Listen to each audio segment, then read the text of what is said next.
Selamat siang Tribuners, Anda sedang menyaksikan live update Tribun News bersama saya Firda Ananda.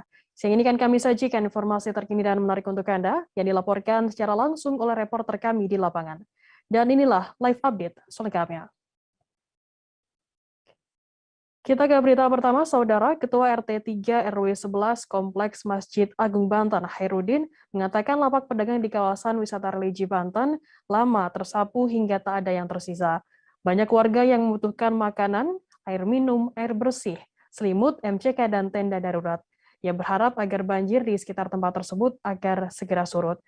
Informasi lebih lengkapnya untuk update terkini mengenai kondisi banjir di sana. Saat ini kami sudah tersambung dengan jurnalis dari Tribun Banten, ada Milda Niati yang akan melaporkannya. Silakan rekan Milda, laporan Anda. Ya, halo Tribuners. Dapat dilaporkan bahwasanya berdasarkan informasi yang saya himpun di TKP bahwasanya para korban banjir tersebut yang berada di sekitar kawasan Komplek Masjid Agung Banten Lama, mereka mengungsi sekitar pukul 4 sore begitu rekan Firda. Selain itu juga sampai saat ini mereka masih mengungsi dan mendirikan tenda-tenda darurat dan juga dibantu oleh tim gabungan dari TNI, Polri, dan tim SAR lainnya. Selain itu juga warga sejak malam sudah menerima bantuan dari pihak terkait, yaitu dari Polres Serang Kota. Mereka menerima bantuan makanan dan lain sebagainya. Selain itu juga sampai saat ini kondisi di sekitar sudah dibangun posko tanggap bencana, yaitu untuk menyediakan saluran bantuan makanan dan lain sebagainya. Selain itu juga berdasarkan informasi dari Wali Kota Syafruddin, hasilnya terdapat 1.500 kepala keluarga di Kota Serang yang mengungsi. Semuanya keseluruhan sebanyak 3.500 orang. Selain itu juga dari 3.500 warga tersebut terdapat 43 titik banjir di wilayah Kota Serang. Penyebab banjir tersebut diakibatkan dari intensitas hujan tinggi yang terjadi sejak pukul 10 malam sampai 10 pagi di hari Selasa, menyebabkan luapan Sungai Kali Cibanten menggenang di sekitar pemukiman warga. Genangan air tersebut bervariasi dari mulai 1 meter sampai 2 meter. Selain itu juga penyebab di dugaan sementara juga adanya penyebab jebolnya tanggul Sindang Heula yang menyebabkan meluapnya sungai di sekitar wilayah Kota Serang. Begitu rekan Ferda. Baik, terima kasih rekan jurnalis dari Tribun Banten untuk update informasinya mengenai banjir di Serang, Banten. Dan tadi Tribuners, Milda juga sudah menghimpun keterangan dari Siti Asminah, seorang warga yang terdampak banjir. Berikut liputannya untuk Anda. Dari warga mana, Bu? Kebalen. Dari warga Kebalen. Tadi di sini kena banjir dari jam berapa, Bu? Habis dohor. Jam 11. Masih sebelum dohor udah kena di terminal situ. Itu dari luapan kali apa, Bu? Kali itu, apa namanya kali apa? PDAM, Kenari. Kali PDAM-nya kan jebol. Terus di sininya sama jebol lagi PDAM yang di terminal. Nah, tadi banjirnya sekitar nyampe berapa, Bu, ketinggiannya? Orang di rumah masih itu ada semeteran di rumah. Semeter ya? Iya. Makanya ngungsi ke sini. Penyidik di Treskrimum Polda Metro Jaya memeriksa politikus Partai Golkar Aziz Samuel dalam kasus pengeroyokan Haris pertama. Berdasarkan catatan buku daftar tamu gedung di Treskrimum Polda Metro Jaya, Aziz Samuel tiba di Polda Metro Jaya sekira pukul 9 pagi lebih 45 menit waktu Indonesia Barat. Ia diperiksa oleh Subdit Jatan Ras Direktorat Kriminal Umum Polda Metro Jaya pada Selasa kemarin, 1 Maret 2022.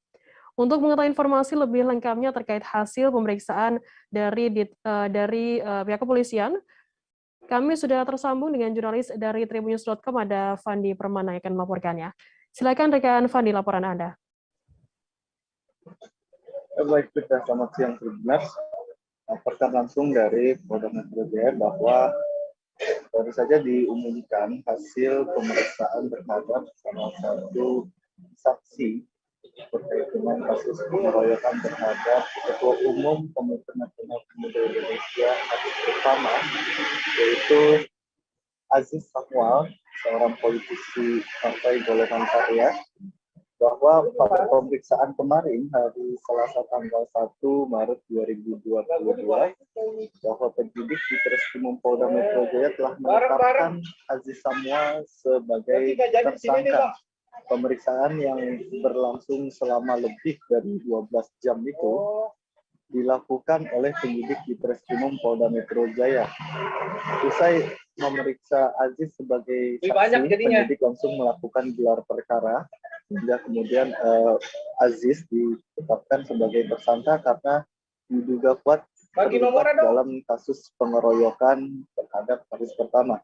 Sebelumnya juga polisi telah menangkap 5 tersangka yang dilakukan pada pekan lalu, hari Senin tanggal atau hari Selasa tanggal 22 Februari 2022, di mana para tersangka itu terdiri dari 4 orang eksekutor berinisial S, J, T, I, dan H, dan ada 1 orang yang berperan sebagai atau memberi perintah terhadap para eksekutor untuk menganiaya Haris pertama.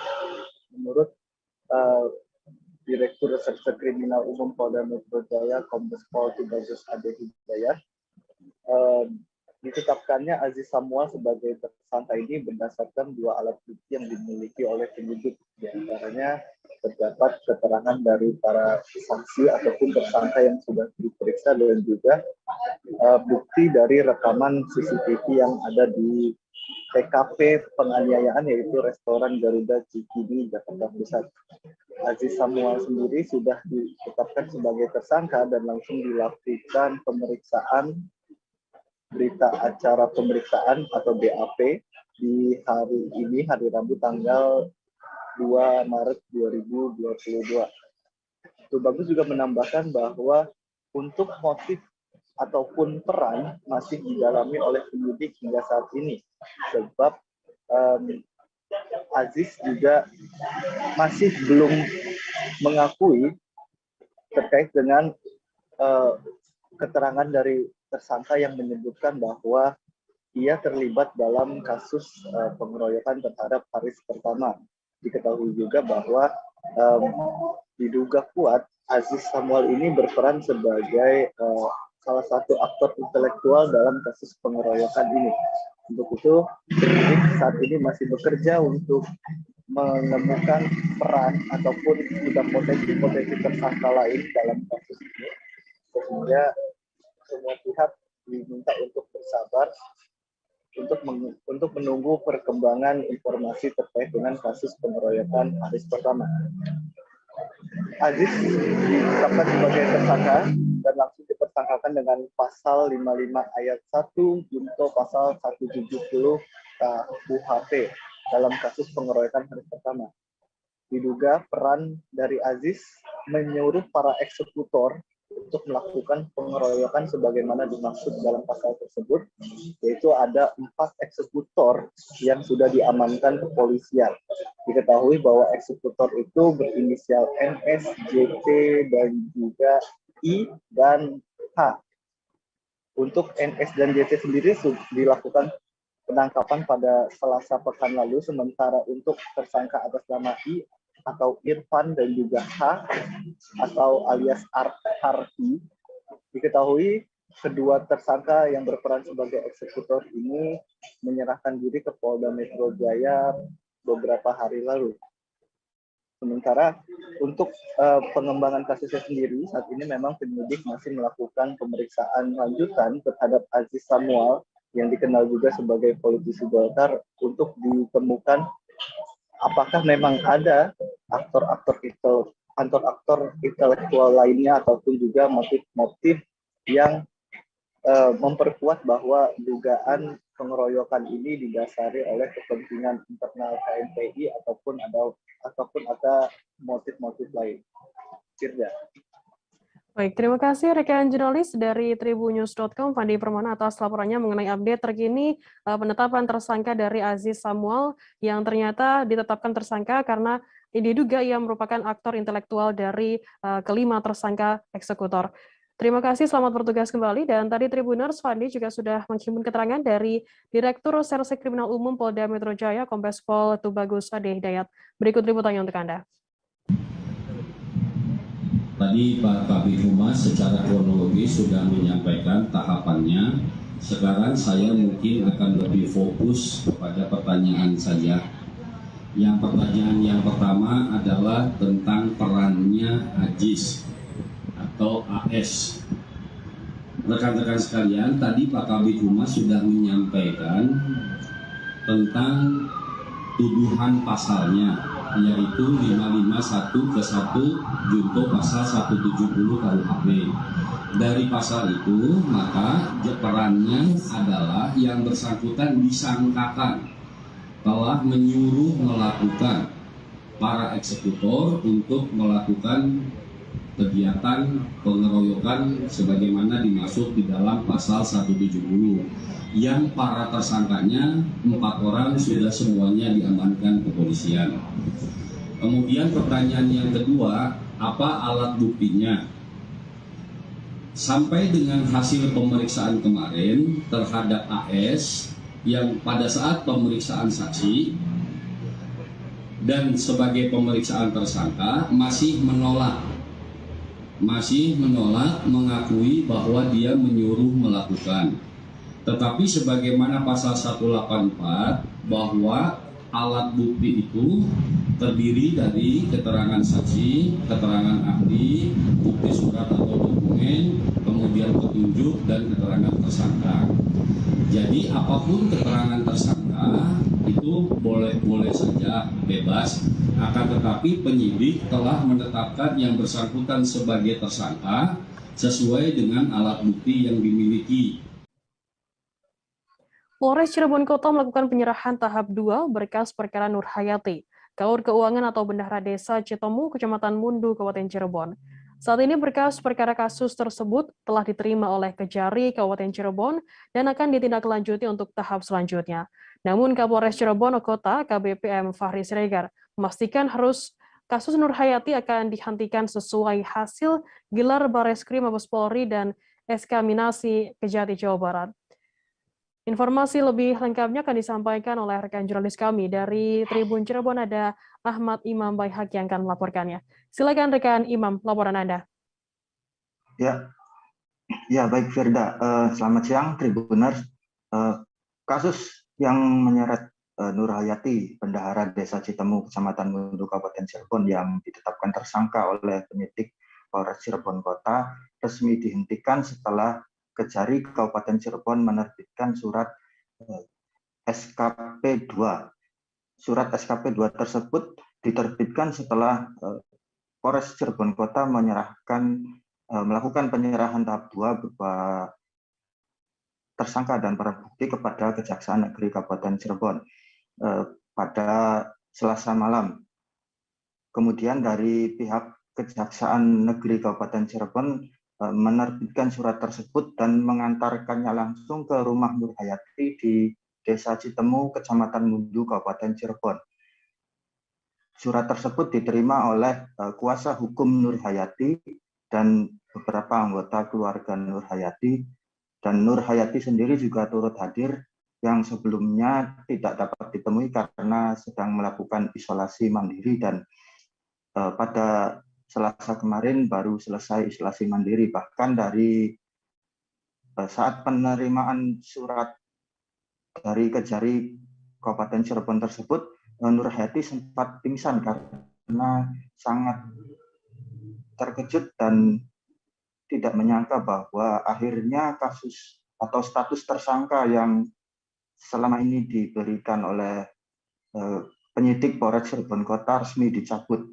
Dan dari pihak Kejaksaan Negeri Kabupaten Cirebon, Kepala Kejari Kabupaten Cirebon juga menyampaikan bahwa penghentian perkara Nur Hayati dikarenakan dari berkas perkara yang dilimpahkan dari penyidik kepada Kejari Kabupaten Cirebon dan telah diteliti hasilnya tidak menemukan adanya niat jahat dari Nur Hayati untuk melakukan atau turut serta dalam tindak pidana korupsi tersebut. Dan kedepannya dari pihak Kejari Kabupaten Cirebon setelah mengirimkan surat tersebut memastikan akan terus memproses kasus atau perkara utama yakni dugaan korupsi APBD Desa Citemu tahun 2018 hingga 2020 yang dilakukan oleh Kepala Desa Citemu atas nama Supriyadi. Perkara Supriyadi tetap dilanjutkan untuk menjalani proses selanjutnya dan disidangkan, sementara perkara Nur Hayati dihentikan dan status tersangkanya resmi dicabut. Untuk langkah ke depannya dari Nur Hayati sendiri melalui kuasa hukumnya akan mengupayakan perlindungan bagi Nur Hayati sebagai saksi dalam perkara dugaan korupsi Supriyadi. Bahkan dari pihak kuasa hukum Nur Hayati juga terus berkoordinasi dengan Lembaga Perlindungan Saksi dan Korban untuk menjamin keselamatan dan memberikan perlindungan kepada Nur Hayati sebagai saksi utama yang mengungkap kasus dugaan korupsi yang dilakukan oleh Supriyadi. Bahkan dari kuasa hukum Nur Hayati juga mengupayakan agar perlindungan dari LPSK dilakukan hingga perkara Supriyadi mendapatkan inkrah atau mendapat keputusan hukum tetap berdasarkan hasil sidang di Pengadilan Kabupaten Cirebon. Demikian, Firda. Baik, terima kasih rekan jurnalis dari Tribun Cirebon, Ahmad Imam Baihaqi atas laporannya. Dan tadi Tribuners, Imam juga sudah menghimpun keterangan dari Kapolres Cirebon Kota KBPM Fahri Siregar dan juga Kajari Kabupaten Cirebon Hutamrin. Berikut liputannya untuk Anda. Orang pengaduan yang diterima oleh penyidik Polres Cirebon Kota dari Ketua BPD Desa Citemu pada tanggal 23 Maret 2020 terkait tindak pidana korupsi yang dilakukan oleh Saudara Supriyadi. Selanjutnya, kami penyidik Polres Cirebon Kota melakukan serangkaian kegiatan penyelidikan dan penyidikan dan juga mengirimkan berkas tersangka Supriyadi ke Kejaksaan dan disusul dengan berkas tersangka Nur Hayati dan dua-duanya dinyatakan P21. Saya ulangi, sudah P21 atau berkas dinyatakan lengkap. Di sini kami didampingi oleh Kapolres Cirebon Kota, di mana penanganan perkara atas nama tersangka Nur Hayati dan Supriyadi telah kami nyatakan P21.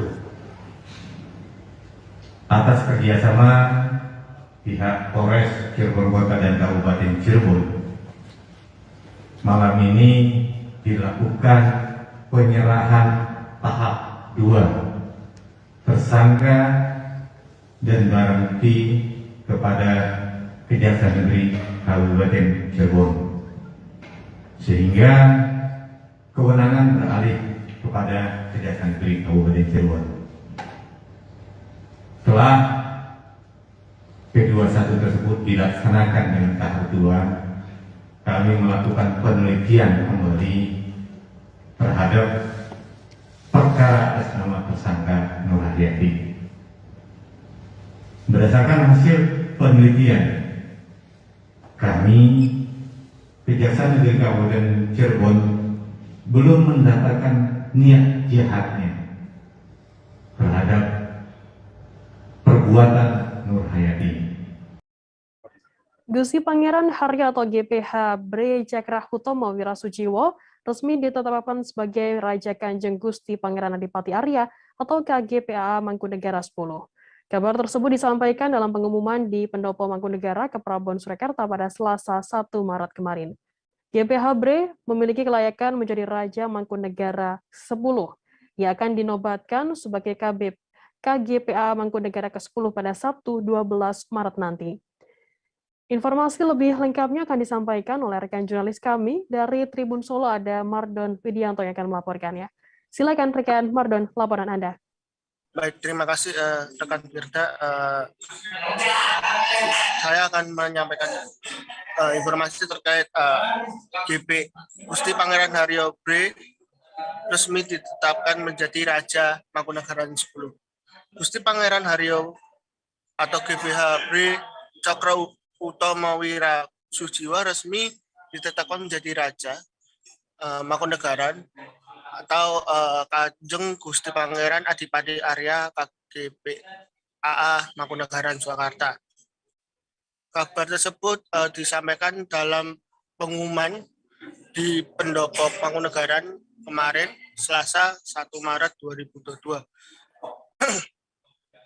KRMT Lili Priyaso Tirtodiningrat selaku pengagem Dono Satrio mengatakan pengangkatan BRI itu sebagai penerus Mangkunegaran sesuai dengan adat Mataram Islam.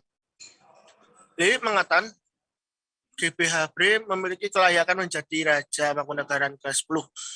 Dia menuturkan acara penobatan GBH BRI sebagai KGPAA Mangkunegaran 10 akan dilaksanakan Sabtu depan, tepatnya 12 Maret 2022. Untuk sementara untuk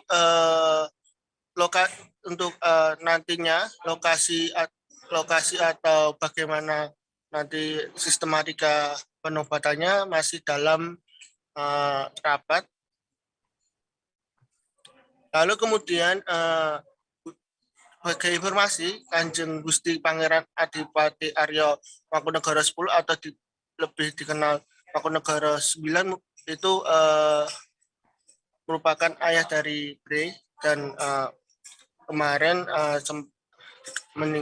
dikabarkan wafat tanggal 18 Agustus 2020.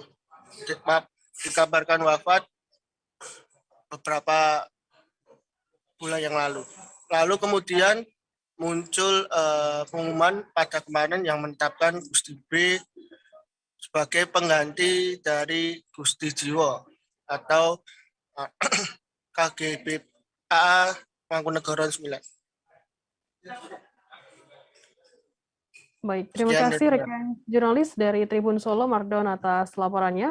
Dan tadi Tribuners, Mardon juga sudah menghimpun keterangan dari KRMT Lilik Priyaso Tirtodiningrat Penganggeng Wedono Satrio. Berikut liputannya untuk Anda.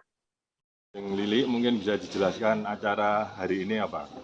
Acara hari ini itu pengumuman resmi yang mana tentang bahasa Indonesianya ya, tentang sudah adanya pengangkatan Mangkunegara 10, di mana dari para rapat kesepakatan dari sedherek dalem bahwa yang dijumenengkan itu adalah Gusti Pangeran Haryo Bri Cakrantama Wirosujiwo sebagai Mangkunegara 10. Tata cara itu akan dilaksanakan pada hari Sabtu tanggal 12 Maret. Ini merupakan hasil kesepakatan dari keluarga inti juga. Dari keluarga inti dan sedherek dalem. Sedherek dalem itu Dewan Pinispo ya? Bukan, tidak ada dewan di sini, Mas. Yang ada cuma sedherek dalem itu dari Mangkunegara 9 Swargi, sedereknya, dan putra-putra sudah. Tidak ada dewan sipil tersebut, tidak ada. Jadi semua betul-betul inti dari Mangkunegara. Pertimbangannya apa, Pak? Adat di sini begitu. Enggak ada. Jadi enggak ada dari pihak mana enggak ada. Dari serat Paliatmo itu ya? Ya. Dalam arti ini kan kapasitas calon pengageng Puro Mangkunegaran Gusti Bri memang memiliki kelayakan dan kapabilitas itu ya? Iya. Dari secara adat memang sudah tepat, dan itu saudara-saudara dari almarhum dan dari putra-putra sudah ini sesuai adat, sesuai adat yang ada. Itu nanti tanggal 12 itu sekaligus penobatan menjadi Kanjeng Gusti pengukuhan dengan angka 10. MN10 itu sekaligus ya. Menteri Pariwisata dan Ekonomi Kreatif Sandiaga Uno berkunjung ke Jambi pada hari ini, 2 Maret 2022. Menparekraf dijadwalkan menghadiri kegiatan Rumah Kreatif Nekno di Dapur Kito Jambi dan beberapa agenda pendamping lainnya. Di antaranya yakni workshop peningkatan inovasi dan kewirausahaan Kota Jambi, Kabupaten Kota Kreatif Indonesia atau Kata Kreatif Indonesia di Aula Gria Mayang Rumah Dinas Wali Kota Jambi, kemudian sosialisasi Kepman Desa Kreatif, Festival Kopi, dan pengukuhan pengurus DPD ADKI Provinsi Jambi. Informasi lebih lengkapnya akan disampaikan oleh rekan jurnalis kami. Dari Tribun Jambi ada Fitri Amalia yang akan melaporkannya. Silakan rekan Fitri, laporan Anda.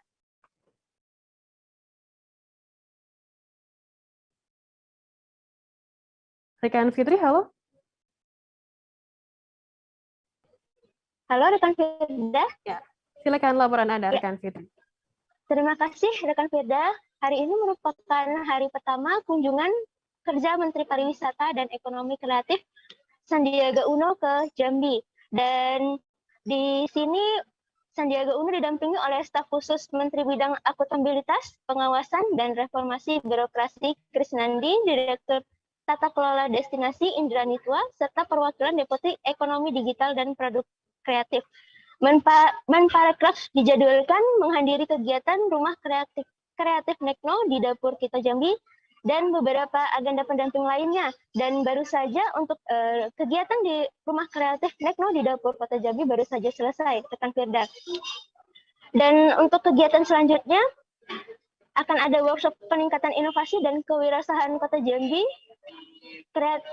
di Aula Gria Mayang, Rumah Dinas Wali Kota Jambi, sosialisasi Kepmen Desa Kreatif, Festival Kopi, dan pengukuhan pengurus DPD AKI Provinsi Jambi, bincang santai dengan pelaku parekraf Provinsi Jambi di Desa Pasir Panjang, Kota Jambi, dan makan malam bersama Gubernur Jambi. Dan kegiatan di Rumah Nekno ini juga dihadiri oleh Wakil Gubernur Jambi, Ketua Dekranasda Provinsi Jambi, anggota Komisi DPRD, Asosiasi Penghimpunan Pelaku Industri Pariwisata dan Ekonomi Kreatif, Kepala Perwakilan OJK, Bank Indonesia, dan Perbankan Jambi, perwakilan dari Angkasa Pura Jambi, dan juga pegiat dan pelaku ekonomi kreatif Jambi. Di sini ada 70 pegiat dan pelaku ekonomi kreatif Jambi yang terlibat pada kegiatan hari ini. Dan untuk hari keduanya, pada hari kedua, Sandiaga Uno akan dijadwalkan untuk berkunjung ke desa wisata di Provinsi Jambi, rekan Firda. Dan pada hari ini, Sandiaga Uno menyampaikan tahun ini merupakan tahun kebangkitan untuk UMKM kembali bangkit dan meningkatkan kembali perekonomian. Dan dia juga mengajak para UMKM untuk tetap semangat dalam meningkatkan perekonomian, baik itu di Jambi maupun di Indonesia sendiri, rekan Firda. Ya, baik. Terima kasih rekan jurnalis dari Tribun Jambi, Fitri Amalia, atas laporannya. Ya, selamat bertugas. Lintas kementerian lembaga kami hadir, dan pada saat Menko Marves ke sini sudah ditetapkan bahwa Candi Muara Jambi ini akan menjadi satu kesatuan dengan pengembangan Borobudur. Jadi Pak Nadiem Makarim juga sudah hadir di sini sebelumnya, dan kita akan kolaborasi untuk memastikan universitas tertua di dunia ini menjadi suatu wisata berbasis sejarah. Nah, begitu destinasi ini ditetapkan, destinasi yang menjadi pusat wisata edukasi, produk-produk ekonomi kreatifnya seperti yang akan dikembangkan oleh Bunda Nekno ini akan tentunya meningkat konsepnya, sehingga membuka peluang usaha dan lapangan kerja seluas-luasnya. Demikian, ada pertanyaan tadi dari Detik, silakan. Tadi nggak boleh beli tuh. Tadi saya padahal udah lihat pages, kayaknya dikasih semua. Nanti saya minta Pak Bakri sama Pak Sah tadi untuk memborong. Mudah-mudahan hasilnya bisa mendongkrak jumlah omset dan lapangan kerja oleh produk UMKM. UMKM Provinsi Jambi cukup banyak Pak, dan kualitasnya juga cukup bagus. Tetapi permasalahan Pak, bagaimana usaha Bapak dari Kementerian untuk mempromosikan dan mengembangkan UMKM Jambi sendiri? Belum lama ini ada gerakan nasional Bangga Buatan Indonesia di sini dengan teman-teman BI. Kami kebetulan sebagai ketua harian gerakan nasional Bangga Buatan Indonesia akan memastikan digitalisasi dan peningkatan ekosistem ekonomi digital oleh produk-produk ini semakin kita tingkatkan. Nah, keluhan mulai dari... Kita beralih ke informasi selanjutnya, Saudara. 4 begal berusia belasan tahun yang mencoba merampas motor petugas PPSU di Kelapa Gading akhirnya ditangkap. Keempat bandit jalanan ini ternyata berupaya merampas barang berharga korban untuk membeli sabu. Kapolres Metro Jakarta Utara Kombes Pol Wibowo mengatakan keempat tersangka juga dinyatakan positif metamfetamin setelah polisi melakukan tes urin terhadap mereka. Keempat pelaku terdiri dari 3 pemuda di bawah umur, yakni AZ 17 tahun, HN 17 tahun, dan JS 16 tahun. Sementara pelaku lainnya yang merupakan pemimpin komplotan begal ini ialah AP 19 tahun. Informasi lebih lengkapnya akan disampaikan oleh rekan jurnalis kami dari Tribun Jakarta, ada Gerald Leonardo yang akan melaporkannya. Silakan rekan Gerald. Ya, selamat siang Firda dan juga Tribuners dimanapun Anda berada. Dapat saya laporkan bahwa memang Polres Metro Jakarta Utara pada belakangan ini baru saja menangkap 4 pelaku begal yang menyerang seorang anggota atau petugas penanganan prasarana dan sarana umum atau PPSU di wilayah Kelapa Gading, Jakarta Utara. Peristiwa pembegalan ini sendiri, Firda dan juga Tribuners, terjadi pada 22 Februari 2022 lalu, di mana pada saat itu korban yang bernama Aris Fajriansyah sedang berangkat untuk bekerja ke kawasan Kelapa Gading Timur, tempatnya biasa bertugas untuk menyapu atau membersihkan jalanan sehari-hari. Di tengah perjalanannya, Firda dan juga Tribuners, Aris dipepet oleh sekumpulan pelaku atau keempat pelaku ini, dan Aris juga sempat dipepet dan motornya hendak dirampas hingga akhirnya Aris dibacok oleh keempat pelaku ini. Setelah kejadian ini memang Aris sempat meminta pertolongan di sekitar lokasi, Firda dan juga Tribuners, hingga yang bersangkutan akhirnya menemui seorang petugas security dan para pelaku begal ini akhirnya melarikan diri dari lokasi tanpa berhasil merampas motor yang dibawa oleh Aris Fajriansyah, korban daripada peristiwa pembegalan ini.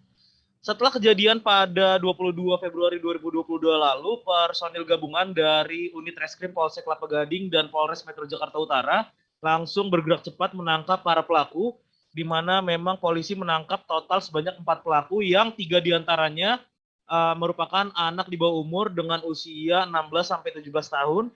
Sementara 1 pelaku lainnya yaitu pemimpin atau kapten daripada kelompok begal ini, yaitu AP, berusia 19 tahun juga ditangkap dalam kasus ini.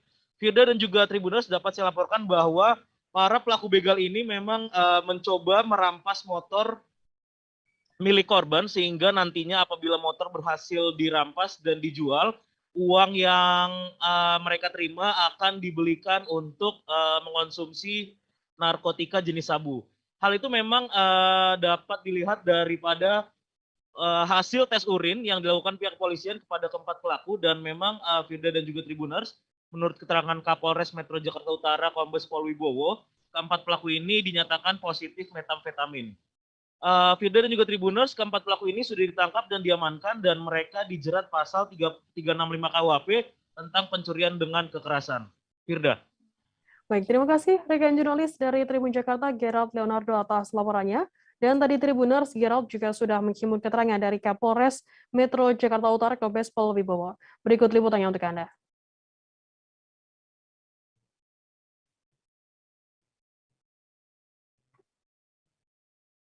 Kita beralih ke informasi selanjutnya, Saudara. Pelaku pembegal 3 guru perempuan di Desa Apur, Kecamatan Sindang Beliti Ulu, Rejang Lebong, berhasil ditangkap aparat pada Selasa 1 Maret dini hari. Kasat Reskrim Polres Rejang Lebong, AKP Samson S. Hutapea, membagikan video detik-detik penangkapan pelaku yang berinisial AN alias DO 19 tahun. Dalam video tersebut tampak beberapa anggota polisi berpakaian preman mengerubungi pelaku. Pelaku sudah tersudut di ujung gang buntu. Gang tersebut memiliki lebar kurang lebih 1 meter saja. Informasi lebih lengkapnya akan disampaikan oleh rekan jurnalis kami dari Tribun Bengkulu, ada Romi Juniandra di sana. Silakan Romi, rekan Romi, laporan Anda.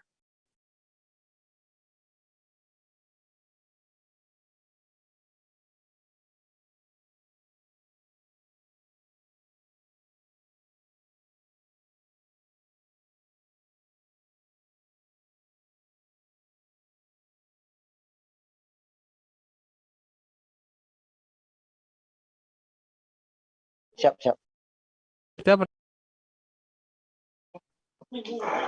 Silakan rekan Romi, laporan Anda. Ya, terima kasih rekan Firda dan selamat siang Tribuners.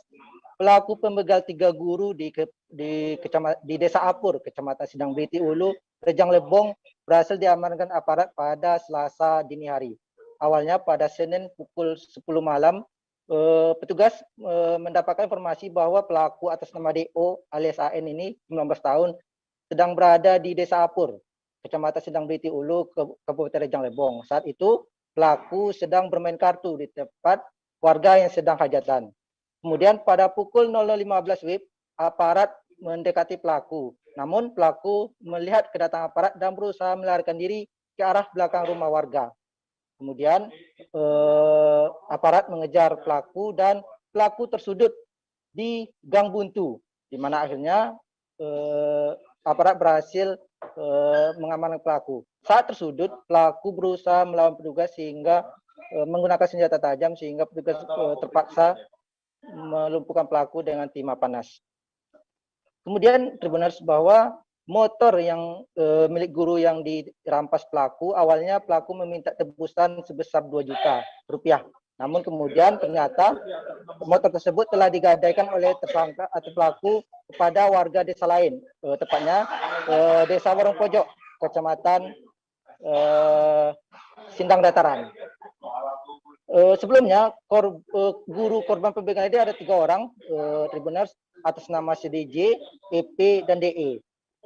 Ketiganya pada Kamis 24 Februari 2022 lalu sedang pulang dari tempat tugasnya ke rumah masing-masing. Namun di wilayah Desa Apur, 3 guru perempuan ini, 2 berboncengan menggunakan 2 motor, 1 berboncengan, dihadang oleh pelaku di tengah jalan. Pelaku muncul dari dalam semak-semak. Kemudian pelaku mengeluarkan senjata tajam jenis pisau dan kemudian mengancam korban untuk menyerahkan 1 motor. Akhirnya pelaku melarikan 1 motor bebek milik guru yang berinisial EP. Para guru ini terpaksa menyerahkan motornya karena menganggap keselamatan mereka terancam oleh pelaku. Dan kemudian hingga akhirnya pelaku berhasil ditangkap oleh aparat pada Selasa dini hari. Demikian Firda dan Tribuners. Baik, terima kasih rekan jurnalis dari Tribun Bengkulu, Romi Juniandra atas laporannya. Selamat bertugas kembali.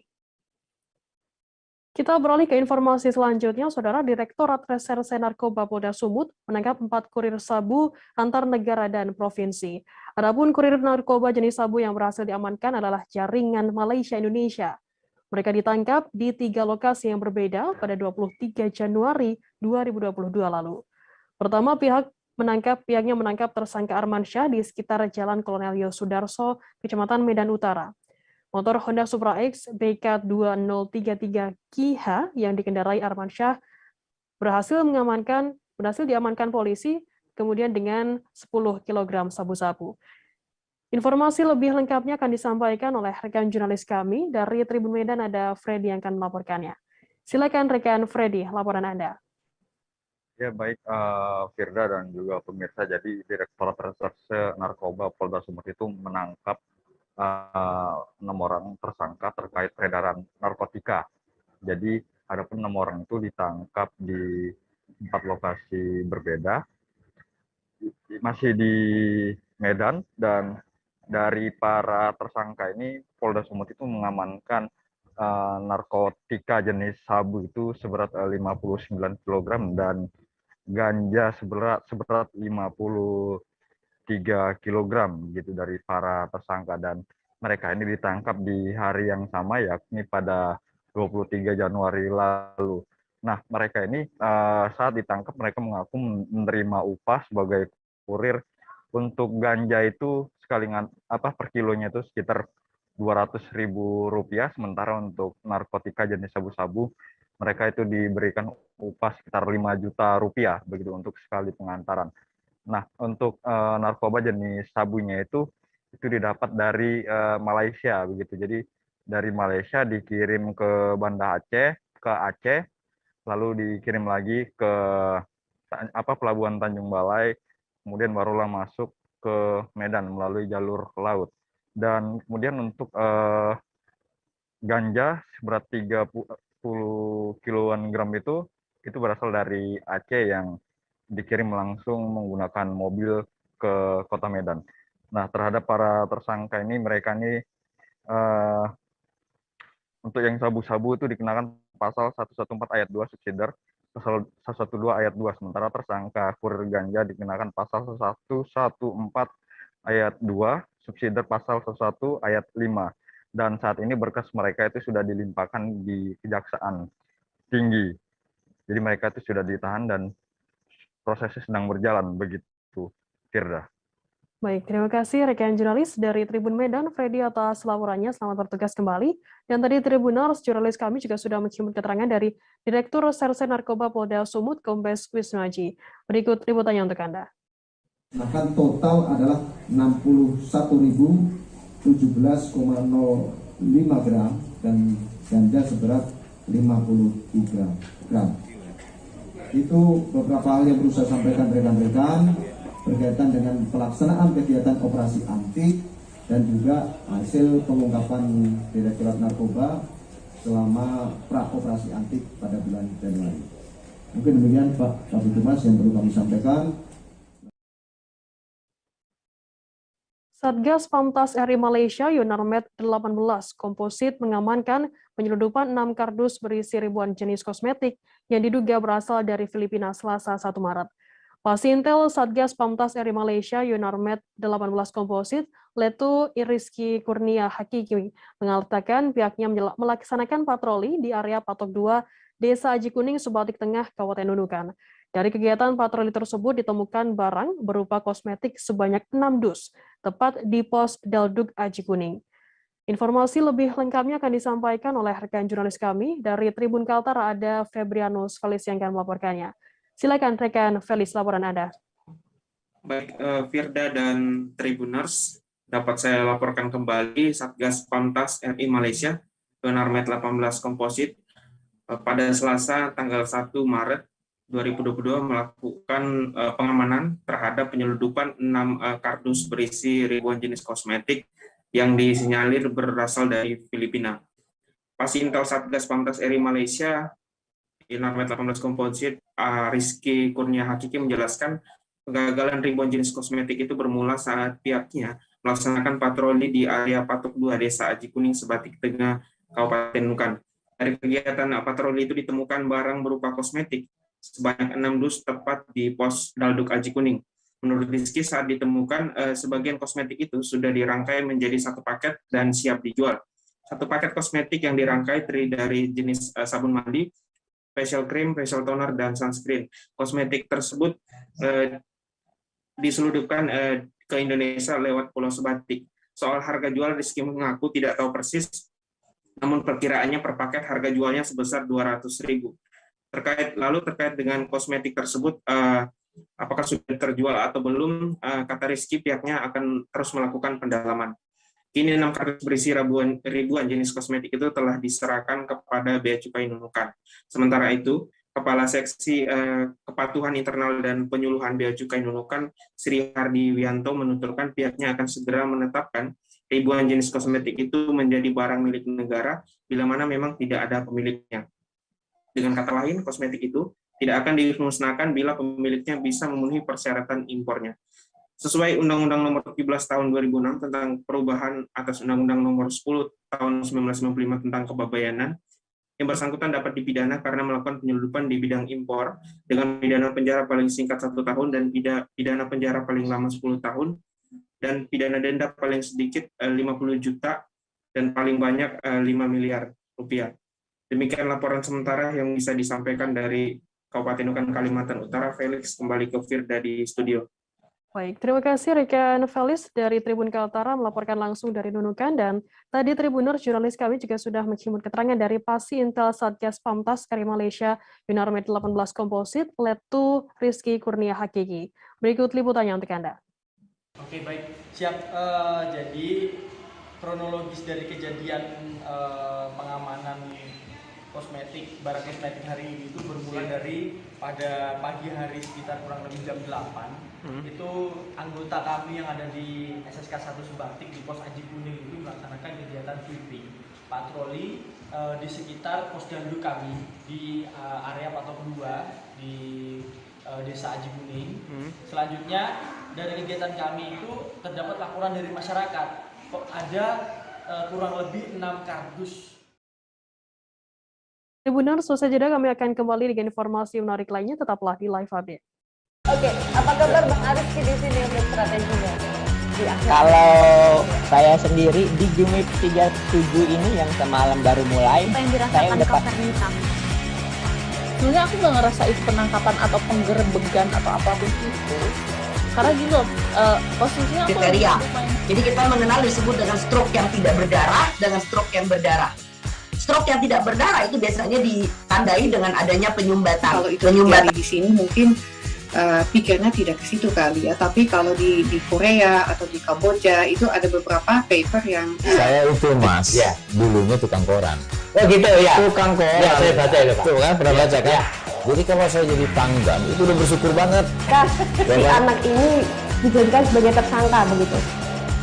Ya kalau ini kita bicara yang di luar kasus Bongombo ya. Dengan nama hujan shower, di mana terdapat batas jelas antara daerah hujan dan tidak hujan yang biasanya terjadi pada fase awal mature stage atau tahap berbahaya dewasa. itu Kang.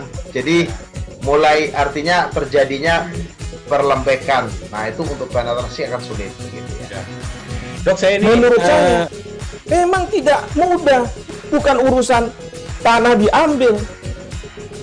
Kalau misalnya Amerika Serikat sekarang, Rasulullah mengatakan di dalam sebuah hadis bahwa berpuasa di 6 hari Syawal itu. Oke, apa kabar Bang Ariski di sini untuk strateginya? Kalau saya sendiri di Game Week 37 ini yang semalam baru mulai, saya udah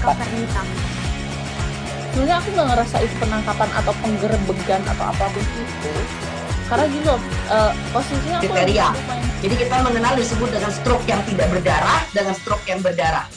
Stroke yang tidak berdarah itu biasanya ditandai dengan adanya penyumbatan. Kalau itu terjadi di sini mungkin pikirnya tidak ke situ kali ya, tapi kalau di Korea atau di Kamboja itu ada beberapa paper yang saya itu mas, ya, dulunya tukang koran.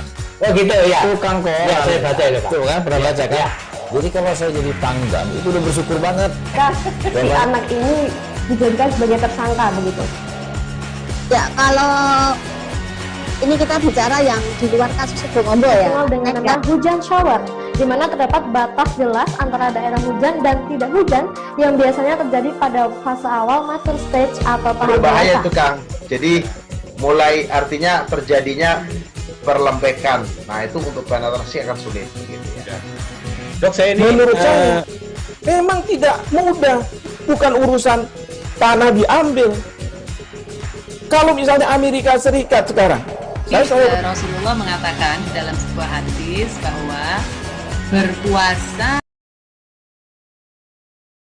Di live update kita beralih ke informasi selanjutnya, Saudara. AKBPM, seorang perwira polisi yang bertugas di Polda Sulawesi Selatan, diduga meruda paksa remaja berusia 13 tahun berinisial IS. Korban berstatus sebagai pelajar sekolah menengah pertama atau SMP. Kabid Propam Polda Sulsel, Kombes Pol Agung Adi Kurniawan membenarkan adanya dugaan ruda paksa yang dilakukan oleh AKBPM. Buntut dari kasus tersebut, AKBPM kini dikenai hukuman pencopotan jabatan dan penahanan. Untuk mengetahui informasi lebih lengkapnya terkait hal ini dan juga update terkait kasus tersebut, kami sudah tersambung dengan jurnalis dari Tribun Timur, ada Said Zulfadli yang akan melaporkannya. Silakan rekan Said, laporan Anda. Kasus ini bermula terungkap saat orang tua korban itu mengetahui tindak asusila tersebut, di mana saat itu di pemberitaan juga dan informasi mulai viral.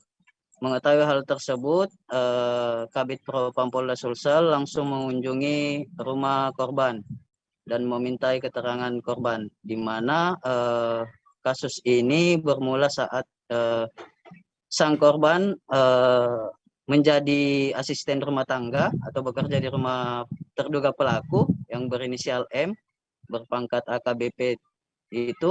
Rumah korban dan pelaku juga tak jauh, Firda. Dan setelah dia bekerja mulai pada bulan 9 tahun lalu 2021. Dengan beberapa modus, sang pelaku akhirnya berhasil melancarkan aksinya pada bulan 10 tahun 2021 lalu. Dan dari pengakuan keluarga dan kuasa hukum, itu korban sudah beberapa kali dilakukan perbuatan tidak bertanggung jawab itu. Hingga akhirnya pada kemarin kuasa hukum korban telah melaporkan kasus ini ke Polda Sulawesi Selatan. Dan menurut Kabid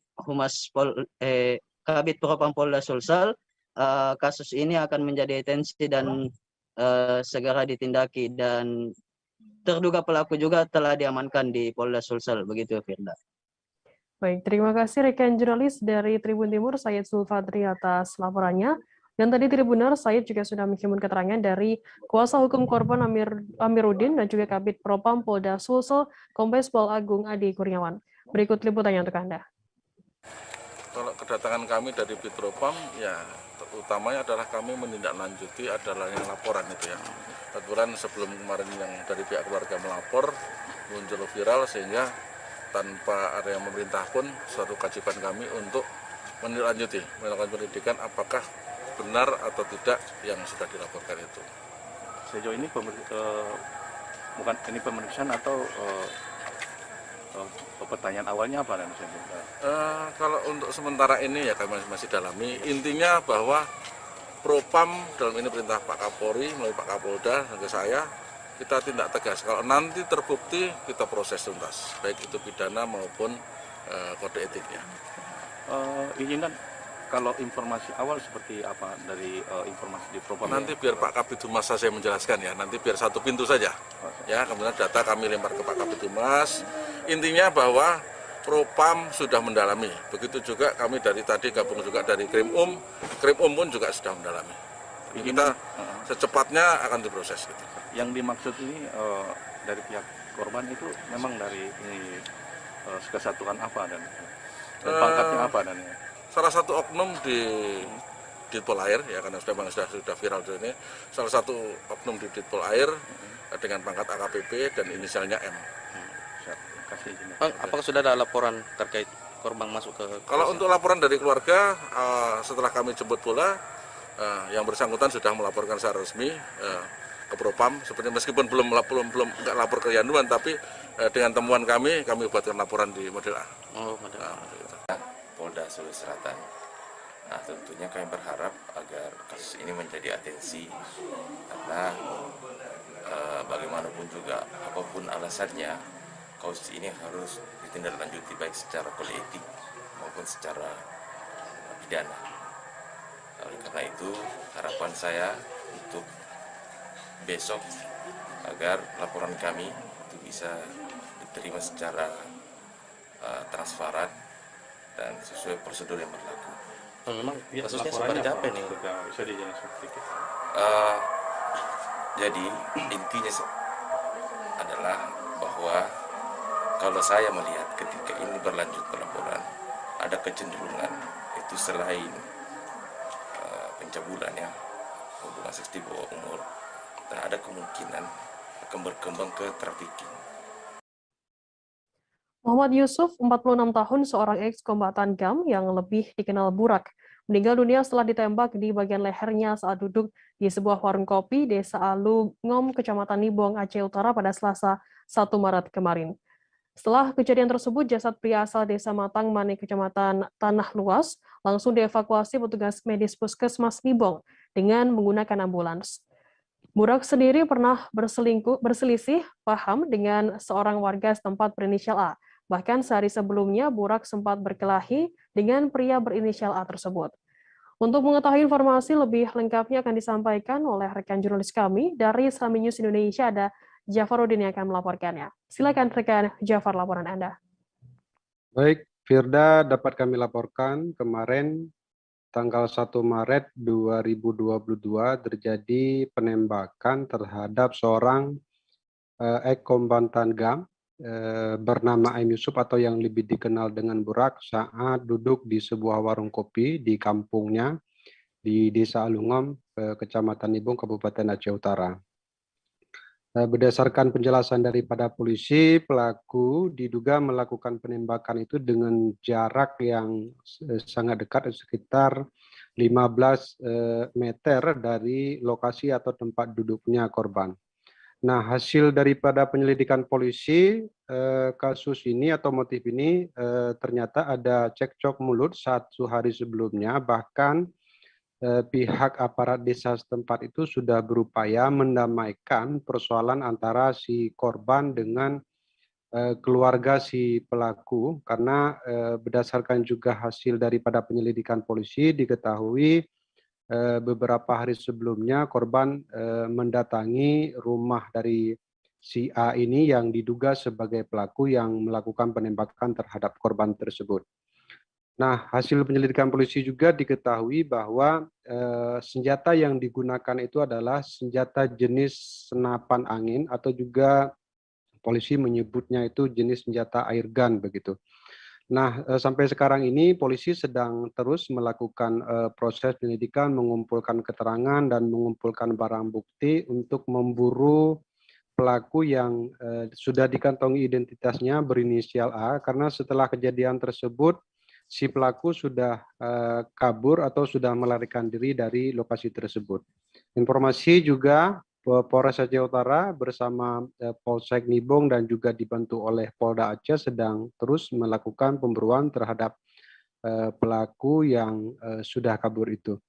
Dapat kami laporkan juga berdasarkan keterangan dari juru bicara Komite Peralihan Aceh atau KPA di wilayah Samudra Pasai atau di Aceh Utara ini menyebutkan bahwa di mata mereka ini sosok korban ini M. Yusuf atau yang lebih dikenal dengan nama Burak itu adalah sosok yang paling baik dan juga sosok yang tangguh ketika di masa konflik, karena Burak ini termasuk yang sudah bergabung di masa konflik itu ketika memang Aceh ini sudah dilanda konflik.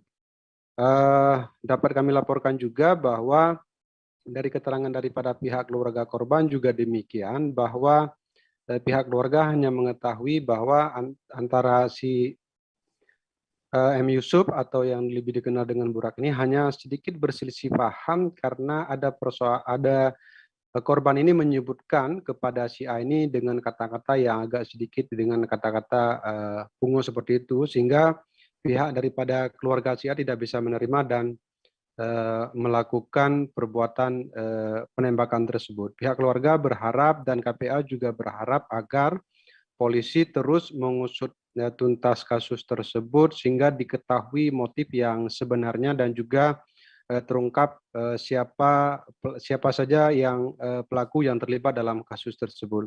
KPA juga menyampaikan bahwa mereka berjanji akan terus mengawasi kasus tersebut sampai dengan terungkap dan juga sampai dengan kasus tersebut dibawa nantinya ke pengadilan. Firda. Baik, terima kasih rekan jurnalis dari Serambi News Indonesia, Jafar, atas laporannya. Dan tadi Tribuners, Jafar juga sudah menghimpun keterangan dari Nur Hayati, adik kandung dari korban Muhammad Yusuf. Berikut liputannya untuk Anda. Karena tersangka bilang ngomong ke abang saya, dia bilang orang gila. Kemudian habis itu abang sempat berkelahi. Lalu abangnya pulang ke rumah. Habis itu abangnya berangkat ke kedai bawa parang. Lalu sempat bertengkar sedikit.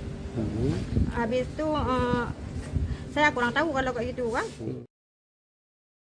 Tahun 2021 dilaporkan angka putus sekolah atau dropout di Belitung Timur cukup tinggi. Dinas Pendidikan Belitung Timur mencatat di tingkat SMP ada 120 siswa yang memilih tidak bersekolah dan pada tingkat SMA ada lebih dari 160 siswa. Kepala Dinas Pendidikan Belitung Timur Sarjano menyampaikan penyebab dari banyaknya siswa putus sekolah ini adalah ketidakmauan dari siswa tersebut. Untuk informasi lebih lengkapnya, kami saat ini sudah tersambung dengan jurnalis dari Pos Belitung, ada Brian Bimantoro di sana. Silakan rekan Brian. Baik, Firda, selamat siang Tribuners dan sahabat Pos Belitung di mana Anda berada. Baik Firda, itu benar sekali. Pada tahun 2021, Dinas Pendidikan Belitung Timur mencatat bahwa ada sekitar 280 siswa yang putus sekolah. Angka itu terdiri dari siswa SMP sebanyak 120 dan siswa SMA sebanyak 160. Kepala Dinas Pendidikan Belitung Timur, Sarjano, mengatakan bahwa penyebab dari mereka itu adalah karena ketidakmauan mereka bersekolah, bukan dari faktor ketidakmampuan ekonomi. Sarjano bilang kalau berdasarkan ketidakmampuan, pemerintah daerah bisa saja menanggulanginya, ketidakadaan buku bisa dibelikan, tidak ada seragam bisa diadakan, dan lainnya. Dia juga mengatakan bahwa masa pandemi yang mengharuskan siswa belajar dari rumah juga menjadi salah satu faktor penyebab tingginya praktik sekolah. Menurutnya, selama siswa belajar dari rumah, pengawasan cenderung lemah, apalagi jika orang tuanya tidak menyadari pentingnya arti pendidikan. Mengatasi hal itu, pihaknya sudah menyiapkan berbagai skenario, Firda, mulai dari solusi jangka pendek hingga panjang. Untuk solusi jangka pendek diperuntukkan bagi siswa yang rentan DO, namun masih dalam sekolah, gitu, Firda. Namun pihaknya akan menyebarkan poster dalam solusi pendek ini. Pihaknya akan menyebarkan poster dan sosialisasi bekerjasama dengan desa-desa. Hal itu supaya pihak desa juga berkontribusi dalam melakukan pendekatan-pendekatan kepada siswa tersebut. Program Bupati Yuk ke Sekolah juga jadi salah satu solusi dalam permasalahan ini, Firda, dan Tribuners dimanapun Anda berada. Program itu nantinya akan diwujudkan dalam upaya preventif di sekolah terhadap siswa yang rentan DO, seperti membuka ruang konsultasi dengan guru BK di sekolah. Lalu untuk solusi jangka panjang, Firda dan Tribuners dimanapun Anda berada, Sarjana bilang akan mendirikan UPT pendidikan non formal yang negeri. UPT ini nantinya akan juga menyelenggarakan pendidikan paket bagi mereka yang tidak menamatkan sekolahnya di tingkat SD, SMP, dan SMA. UPT tersebut sedang diupayakan supaya siswa yang DO bisa mendapatkan pendidikan kesetaraan. Dia juga ingin agar masyarakat mendukung penuh dan ikut berkontribusi dalam menangani permasalahan ini. Dihubungi terpisah, Firda, Bupati Belitung Timur Burhanuddin mengatakan prihatin terhadap fenomena ini. Menurutnya hal itu karena anak-anak sudah terbiasa memegang uang banyak dari hasil menambang. Seperti diketahui, Firda dan seluruh sahabat Pos Belitung dimanapun Anda berada, kondisi sosial kemasyarakatan di Belitung Timur saat ini masih didominasi oleh tambang timah rakyat. Apalagi harga timah saat ini melambung tinggi hingga 300.000 per kilogram. Burhanuddin mengimbau agar orang tua mengawasi anak-anaknya supaya tidak terlena dengan uang. Dia juga sudah melakukan koordinasi dengan dinas terkait untuk menyelesaikan masalah ini. Sekian, Firda, laporan dari Belitung Timur, Randy Mantoro melaporkan.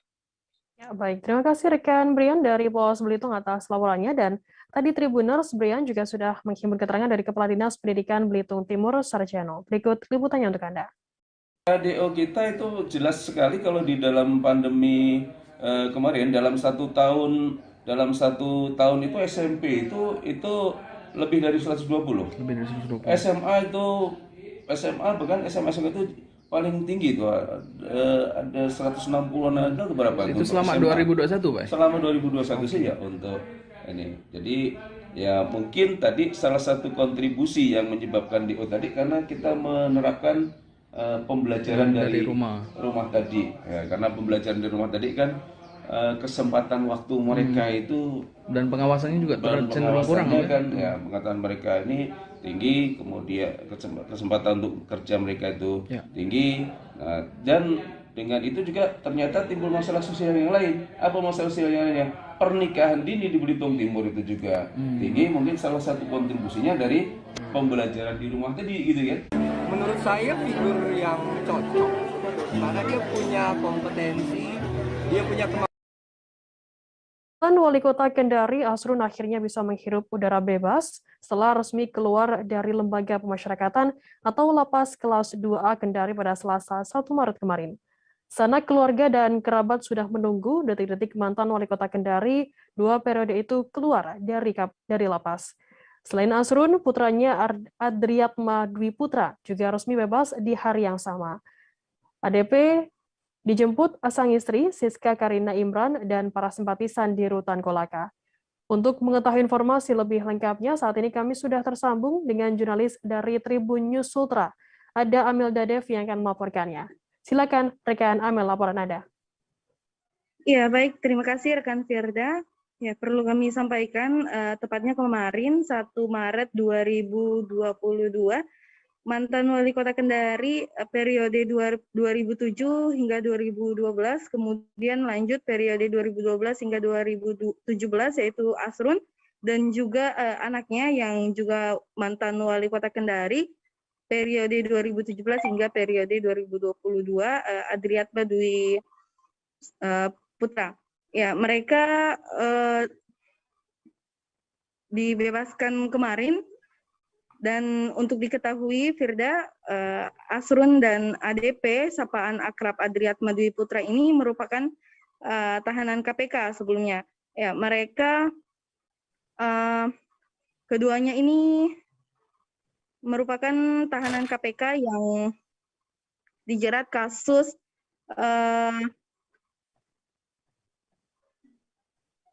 Ya, baik. Mereka ini terlibat kasus tindak pidana korupsi dengan delik penerimaan suap sebanyak 6,8 miliar rupiah setelah dioperasi tangkap tangan oleh Komisi Pemberantasan Korupsi pada 2018 lalu.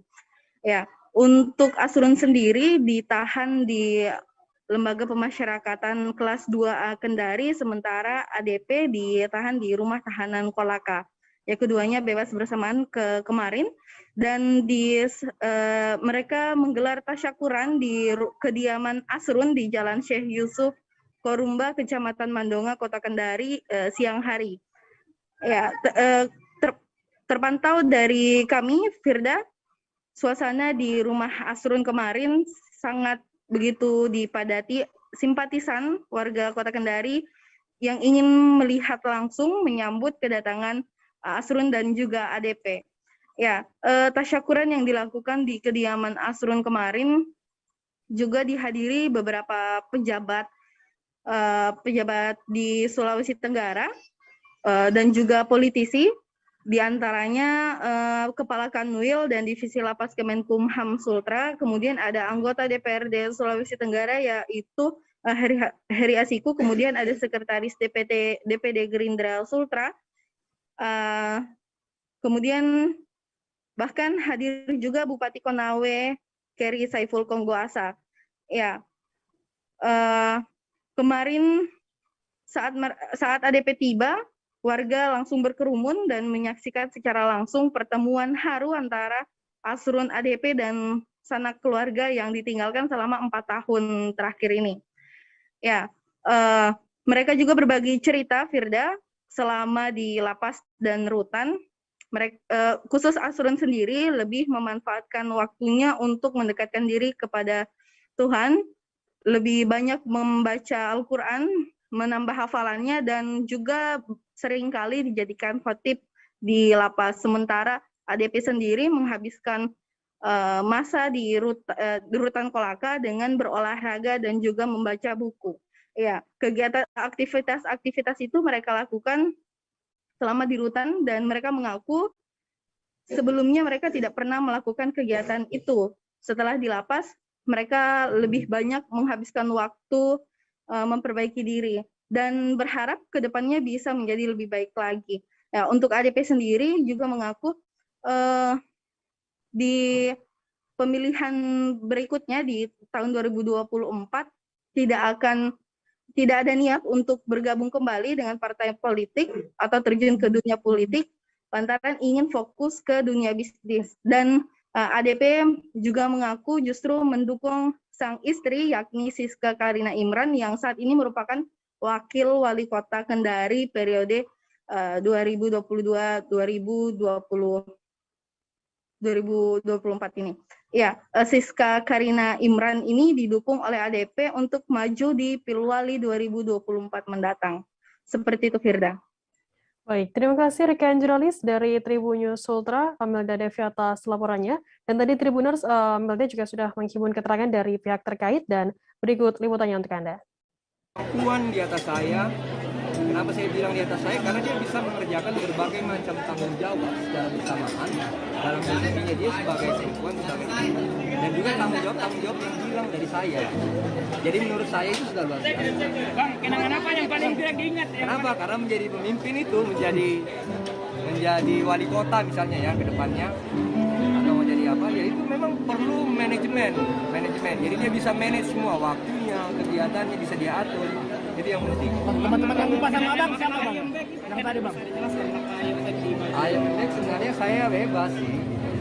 Saya pengen pinjem tadi bajunya loh. Saya pengen pakai, cuma udah keburu langsung diajak ke sini untuk ngomong, ya udahlah. Saya tadi sempat ke dalam minta bajunya mana, baju kaos itu saya mau pakai gitu. Saya kan maunya casual aja gitu, nggak mau yang terlalu formal sekarang. Bawanya santai gitu kan. Saya juga sejak di KPK banyak ketemu teman-teman. Saya banyak bertukar pikiran, teman-teman bupati, teman-teman wali kota, bahkan gubernur, menteri. Kita banyak bertukar pikiran, mereka juga bawaannya santai kok. Artinya saya harus ikhlas. Jabatan mereka lebih tinggi, Bapak. Ya, mereka lebih hebat, lebih besar, lebih tua lagi umurnya. Mereka ikhlas, saya seharusnya juga bisa ikhlas. Banjir bandang yang menerjang wilayah bagian selatan Kabupaten Sumba Timur mengakibatkan setidaknya 11 hektar lahan pertanian rusak.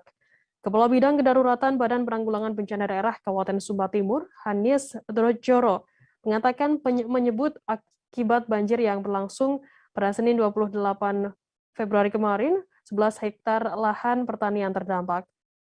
Untuk mengetahui informasi lebih lengkapnya akan disampaikan oleh rekan jurnalis kami dari Pos Kupang, ada Rian Nong yang akan melaporkannya. Silakan rekan Rian, laporan Anda.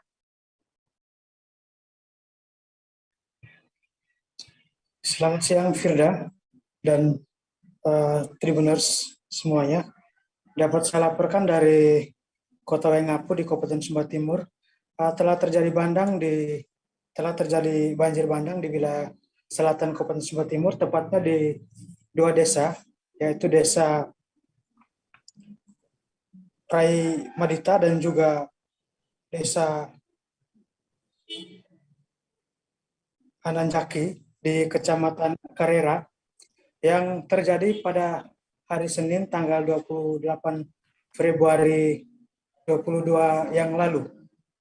Berdasarkan keterangan daripada Kepala Pelaksana Badan Penanggulangan Bencana Daerah Kabupaten Sumba Timur, Mikael Jakalaki, akibat banjir tersebut setidaknya 11 hektar lahan pertanian yang didominasi oleh lahan persawahan rusak.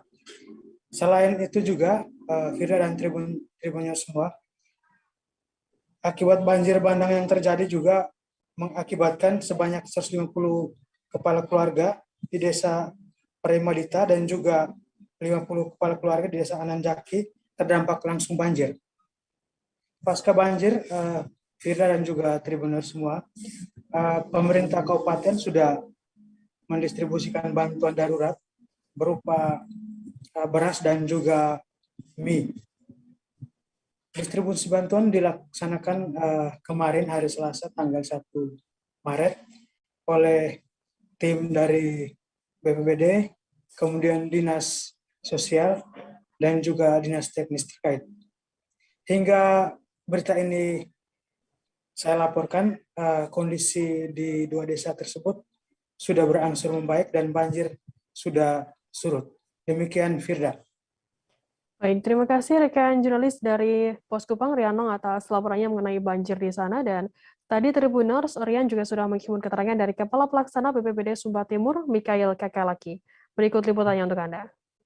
Iya, sesuai dengan data yang dihimpun dan laporan dari camat, bahwa di Kecamatan Karera itu diperkirakan sekitar 11 hektar lahan masyarakat yang tergenang air, dan tentu ini yang menjadi tantangan tersendiri karena sekarang masyarakat memiliki tanaman yang sedang proses untuk panen, sehingga demikian tentunya ini menjadi sesuatu yang harus dipikirkan secara cermat kembali bagaimana bantuan untuk masyarakat terdampak. Pada sisi lain, tim masih terus melakukan pendataan pada beberapa lokasi, terutama lahan masyarakat yang juga terdampak akibat daripada bencana banjir yang terjadi pada tanggal 28 kemarin. Bencana angin puting beliung melanda Kecamatan Sungai Tabuk, Kabupaten Banjar, Kalimantan Selatan pada Senin 28 Februari sekitar pukul 5 sore. Yusran yang menjadi korban terdampak di Desa Logbuntar, Kecamatan Sungai Tabuk ini masih mengungsi. Saat peristiwa musibah menimpa rumah, Yusran mengaku merangkul kedua anaknya yang masih bocah, yakni berusia 12 tahun dan 7 tahun. Angin kencang menurutnya sangat spontan dan tak disangka sama sekali saat atap rumahnya tiba-tiba terangkat dan terbang di bawah angin kencang sejauh 100 meter. Untuk mengetahui informasi update terkini mengenai korban yang terdampak angin puting beliung ini, kami sudah tersambung dengan jurnalis dari Banjarmasin Post, ada Mukhtar Wahid yang akan melaporkannya. Silakan rekan Mukhtar, laporan Anda. Baik Firda, dapat kami laporkan Firda dari Kabupaten Banjar, Provinsi Kalimantan Selatan. Kemarin bencana angin puting beliung melanda sejumlah desa di Kecamatan Sungai Tabuk dan satu desa di Kecamatan Martapura Barat. Namun yang paling terparah kondisi serangan dari angin puting beliung itu adalah di wilayah Desa Lok Buntar. 23 yang terdampak, kemudian di Desa Pemakuan 33 yang terdampak. Namun di Desa Pemakuan itu akses mudah dijangkau oleh mobil roda 4. Jadi distribusi bantuan dari BPBD maupun Dinas Sosial Kabupaten Banjar relatif mudah menjangkau. Tidak demikian dengan Desa Lok Buntar. Di situ aksesnya hanya bisa dilintasi oleh kendaraan roda 2 mini. Paling bisa kendaraan roda 3. Disitulah pemerintah desa mendistribusikan bantuan dari kabupaten ke wilayah-wilayah warga yang terdampak. Namun perkembangan terkini ya bantuan tersebut hanya bisa dikelola melalui posko dapur karena tidak mencukupi dibagi kepada 23 kepala keluarga yang terdampak. Yusran salah satunya adalah warga yang 2 kali mengalami musibah puting beliung.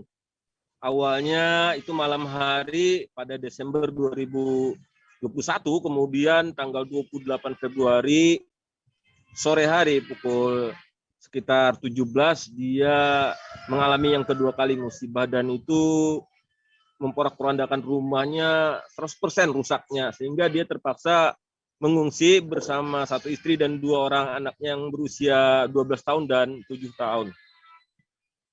Demikian Firda laporan Mukhtar Wahid, reporter Banjarmasin Post dari Kabupaten Banjar, Provinsi Kalimantan Selatan. Firda. Baik. Terima kasih rekan jurnalis Mukhtar Wahid atas laporannya langsung dari sana. Dan tadi Tribuners, jurnalis kami juga sudah menghimpun keterangan dari Yusran, warga desa Lok Buntar, dan juga Nasrullah, Ketua RT 6 Desa Lok Buntar. Berikut liputannya untuk Anda.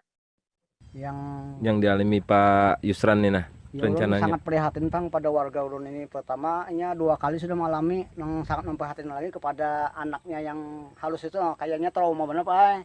Melihat kejadian kayak ini. Okay. Dan setiap kali angin kencang tuhnya udah betaduh tuh Bang mencari perlindungan nang si anak si Pak Yusran ini kata ibunya tuh nah. Okay, cerita tadi ya. Okay.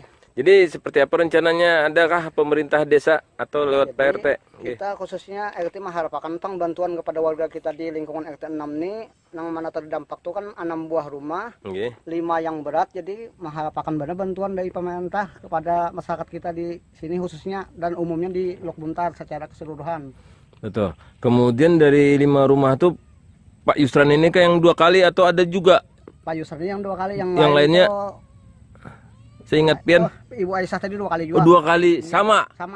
Sama tapi Mbay. Waktunya dulu lagi. Ada berapa tahun? Oh, bejeda lah. Enggak bejeda benar waktunya tuh. 5 tahun waktu bakal usai itu. 5 tahun lah. 5 tahun lah seingat Pian lah. Oh, baik. Sore kemarin jam 5 kurang lebih. Spontan Pak ini langsung pesawat menyelamatkan diri apa-apa langsung terbang tip angin aja jadi itu gan situ aja kronologinya ulun ingat lah. Atapnya? Ya, atapnya. Siapa di rumah waktu itu? Sabertaan ulun, anak ulun 2, bini ulun. Pian? Cuma untungnya langsung diangkatnya ke atas gitu aja. Oh, atap rumah ini diangkatnya ke atas, Pian kemana larinya? Di sini, Bang. Tetap bertahan di higa sini. Kada sempat keluar bener pas di muka lawang tuh aja nah, anak ulun anu kayak itu. Oh, anak Pian peluk. Pelindungi dengan awak Pian 2 itu. Usia berapa anak Pian? Usia 12 tahun sama 7 tahun. Pas ada di sore-sore lah. Istri Pian kemana? Ada memasak waktu di situ. Merapat juga Pian pas atapnya. Iya sama kayak itu Bang berkumpul tuh nih hendak keluar tuh tapi kada sempat pas di muka lawang ini gitu nah. Apa aja Pak di ukuran rumah Pian ini berapa ini? 5 kali 7. 5 kali 7. Informasi 2 kali aja musibah kayak ini. Iya, 2 kali waktu akhir 2021 salam. Pemerintah Kota Pangkal Pinang memastikan pembelajaran tatap muka atau PTM di sekolah, mulai dari jenjang PAUD, TK, SD dan SMP negeri maupun swasta di Provinsi Kepulauan Bangka Belitung tetap sesuai koridor, yakni 50% dari kapasitas. Kepala Dinas Pendidikan Kota Pangkal Pinang Edi Supriyadi mengatakan, kebijakan tersebut masih dipilih lantaran status PPKM Kota Pangkal Pinang kembali diperpanjang hingga 2 pekan ke depan atau tanggal 14 Maret nanti. Informasi lebih lengkapnya akan disampaikan oleh rekan jurnalis kami dari Bangka Pos, ada Cepi Marlianto di sana. Silakan laporan Anda, Cepi. Ya, baik. Terima kasih. Memang pemerintah Kota Pangkal Pinang, Provinsi Kepulauan Bangka Belitung memastikan pembelajaran tatap muka di Kota Pangkal Pinang sendiri mulai dari jenjang SD, SMP, PAUD, TK, SD, SMP di Kota Pangkal Pinang masih sesuai jalur yang telah ditetapkan, di mana untuk pembelajaran tatap muka sendiri masih dilakukan dengan kapasitas maksimal 50%, di mana aturan tersebut, kebijakan tersebut masih diterapkan mengingat Kota Pangkal Pinang kembali ditetapkan oleh pemerintah pusat untuk status pemberlakuan pembatasan kegiatan masyarakat atau PPKM kembali berlanjut ke level 3 hingga tanggal 14 Maret 2022 mendatang, di mana Kepala Dinas Pendidikan Kota Pangkal Pinang, Ibu Supriyadi, mengatakan memang untuk berdasarkan hasil evaluasi pembelajaran tatap muka yang dilakukan 50% sejak 2 pekan terakhir, di mana menurutnya saat ini juga PTM tersebut masih dinilai cukup efektif, sebab pihaknya sendiri telah menjalankan pembelajaran tatap muka. Meskipun saat ini memang pihaknya juga masih dibayangi oleh varian Omikron yang memang saat ini kasusnya sendiri di kasus COVID-19 di Kota Pangkal Pinang cukup meningkat. Akan tetapi guna mengantisipasi hal tersebut, saat ini juga Dinas Kesehatan bersama dengan Dinas Pendidikan Kota Pangkal Pinang terus melakukan upaya percepatan vaksinasi bagi anak-anak usia 6 sampai 11 tahun, di mana untuk saat ini capaian vaksinasi anak sendiri 6 sampai 11 tahun di Kota Pangkal Pinang sendiri sudah mencapai sekitar 96% untuk dosis pertama, dan dosis kedua sendiri sudah mencapai 69,80%. Selain itu, memang Dinas Pendidikan Kota Pangkal Pinang dalam hal ini memastikan tidak akan melakukan penutupan sekolah bagi sekolah yang didapati siswanya terpapar COVID-19, di mana berdasarkan keterangan dari Kepala Dinas Pendidikan Kota Pangkal Pinang, Ibu Supriyadi, mengatakan memang saat ini dari total sekitar 153 sekolah dari TK, SD, PAUD hingga SMP, baik negeri maupun swasta di Kota Pangkal Pinang, ada sebagian siswa dari total sekolah tersebut terpapar COVID-19. Oleh karenanya pihaknya sendiri tidak akan melakukan penutupan sekolah secara sementara, tapi saat ini pihaknya memberikan beberapa jalur lain ataupun skema lain di mana sekolah sendiri tetap dapat melakukan PTM secara 50%, sedangkan pihaknya sendiri juga saat ini terus melakukan pengawasan terhadap anak-anak yang terpapar COVID-19. Dari sekitar 25.000 siswa dari jenjang PAUD hingga SMP di Kota Pangkal Pinang, baik negeri maupun swasta, memang berdasarkan data dari Dinas Pendidikan saat ini tercatat hampir puluhan siswa yang terpapar COVID-19. Sampai saat ini juga Dinas Pendidikan masih terus melakukan rekapitulasi data. Hal itu guna evaluasi untuk pembelajaran tatap muka ke depannya, mengingat saat ini kasus COVID-19 Kota Pangkal Pinang juga masih cukup tinggi. Itu rekan Firda. Baik, terima kasih rekan jurnalis dari Bangkapos Cepi Marlianto atas laporannya, dan Tribuners akan kami tampilkan wawancara dari Kepala Dinas Pendidikan dan Kebudayaan Kota Pangkal Pinang, Edi Supriyadi. Berikut liputannya untuk Anda. PPKM tetap kita polanya seperti sekarang, 50% kehadiran siswa, 50% di rumah ya. Jadi kita belum memberlakukan pembelajaran 100% seperti level 2. Jadi prinsipnya kita masih mengacu kepada Inmendagri yang kemarin. Jadi evaluasi 2 minggu terakhir ini, karena ini belum menjadi target, jadi kurikulum belum menjadi target. Kita masih di Pangkal Pinang masih menggunakan kurikulum keadaan darurat ya, khusus ya, menghadapi pandemi. Jadi saya pikir pelaksanaan 2 minggu ini masih on the track, dan kita masih mendorong anak-anak kita untuk divaksin. Alhamdulillah, yang awalnya vaksinasi anak-anak itu sekitar 87%, hari ini mungkin udah angkanya 95%. Tribuners, selesai jeda kami akan kembali dengan informasi menarik lainnya, tetaplah di Live Update. Oke, apa kabar Bang Arif di sini untuk strateginya? Kalau saya sendiri di Jumip 37 ini yang semalam baru mulai, Apa yang saya dirasakan udah Kak Fernita? Sebenarnya aku nggak ngerasa itu penangkapan atau penggerebegan atau apapun itu. Karena gini loh, posisinya aku Kriteria. Jadi kita mengenal disebut dengan stroke yang tidak berdarah dengan stroke yang berdarah. Stroke yang tidak berdarah itu biasanya ditandai dengan adanya penyumbatan. Kalau itu terjadi di sini mungkin pikirnya tidak ke situ kali ya. Tapi kalau di Korea atau di Kamboja itu ada beberapa paper yang Saya itu Mas, dulunya tukang koran. Oh gitu ya. Tukang koran. Ya, saya baca itu Pak. Tuh kan pernah baca kan? Jadi kalau saya jadi tanggam itu udah bersyukur banget. Si anak ini dijadikan sebagai tersangka begitu. Ya, kalau ini kita bicara yang di luar kasus Bongombo ya. Dikenal dengan nama hujan shower, di mana terdapat batas jelas antara daerah hujan dan tidak hujan yang biasanya terjadi pada fase awal mature stage atau tahap Berbahaya dewasa. itu Kang. Jadi mulai artinya terjadinya perlembekan. Nah itu untuk penetrasi akan sulit. Gitu ya. Dok, saya ini menurut saya memang tidak mudah, bukan urusan tanah diambil. Kalau misalnya Amerika Serikat sekarang, Rasulullah mengatakan dalam sebuah hadis bahwa berpuasa di 6 hari Syawal itu. Oke, apa kabar Bang Arif di sini untuk strateginya? Kalau saya sendiri di Jumip 37 ini yang semalam baru mulai, Apa yang saya dirasakan udah Kak Fernita? Sebenarnya aku nggak ngerasa itu penangkapan atau penggerebegan atau apapun itu. Karena gini loh, posisinya aku Kriteria. Jadi kita mengenal disebut dengan stroke yang tidak berdarah dengan stroke yang berdarah. Stroke yang tidak berdarah itu biasanya ditandai dengan adanya penyumbatan. kalau itu terjadi di sini mungkin pikirnya tidak ke situ kali ya. Tapi kalau di Korea atau di Kamboja itu ada beberapa paper yang Saya itu Mas, dulunya tukang koran. Oh gitu ya. Tukang koran. Ya, saya baca itu Pak. Tuh kan pernah baca kan?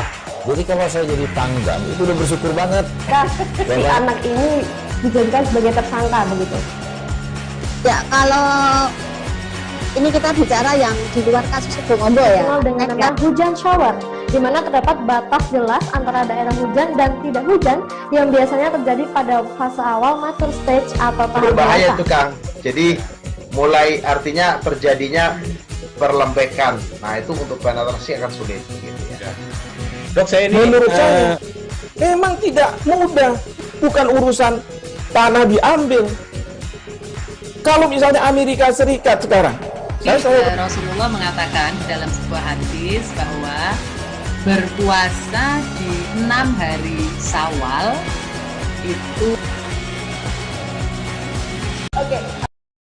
Terima kasih Anda masih bersama kami di live update. Kita beralih ke informasi selanjutnya, Saudara. Pemadaman listrik bergilir yang kerap terjadi dikeluhkan oleh masyarakat.